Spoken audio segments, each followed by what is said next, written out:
Alors, direction le Burkina Faso, le colonel Damiba accepte finalement de démissionner. Et celle-ci donc a été acceptée également par les chefs religieux et communautaires ainsi que le capitaine Ibrahima Traoré, nouveau dirigeant du Burkina Faso. Selon le communiqué, il précise que Paul-Henri Damiba, qui se trouvait dimanche à Lomé, selon des sources diplomatiques régionales, a posé 7 conditions pour accepter de démissionner.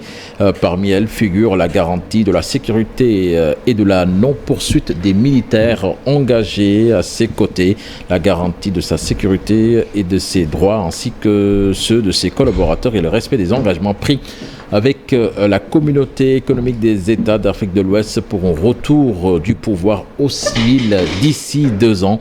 La CEDEAO a salué les différentes parties burkinabées pour avoir accepté un règlement pacifique de leurs différends et annonce l'envoi d'une délégation à Ouagadougou dès ce lundi. Les chefs religieux et communautaires très influents au Burkina Faso affirment que le capitaine Traoré a accepté ces conditions et ils invite la population au calme, à la retenue et à la prière. Direction Haïti, à présent, au moins 7 personnes sont décédées du choléra, ont annoncé les autorités ravivant les craintes d'une résurgence de la maladie dans ce pays pauvre des Caraïbes où une épidémie a causé la mort de 10 000 personnes entre 2010 et 2019. La plupart des victimes sont mortes dans leur quartier et n'ont pu se rendre à l'hôpital, a expliqué Lauré Adrien, plaidant pour que les barrages routiers installés dans le pays pour protester contre la hausse annoncée le 11 septembre du prix des carburants soient levés afin de permettre aux malades d'accéder aux établissements de soins ou aux ambulances de pouvoir les atteindre.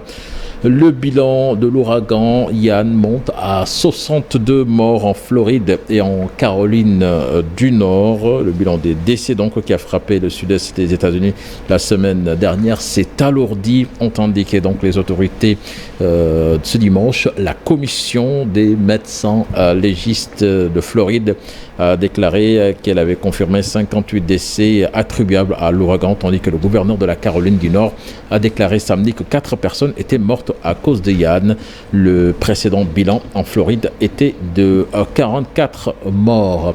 Et puis pour finir, Nata, direction le Brésil, ce sera Lula et Bolsonaro qui s'affronteront au second tour de la présidentielle. L'ex-président de gauche Lula est arrivé en tête du premier tour de la présidentielle au Brésil dimanche devant le chef d'État extrême droite Jair Bolsonaro, mais son avance est moins importante que le président les prédisaient plutôt les sondages, et en second tour aura lieu le 30 octobre. Rappelons que Lula a remporté 47,97% des voix devant le président sortant qui a eu 43,60% des voix dans ce scrutin.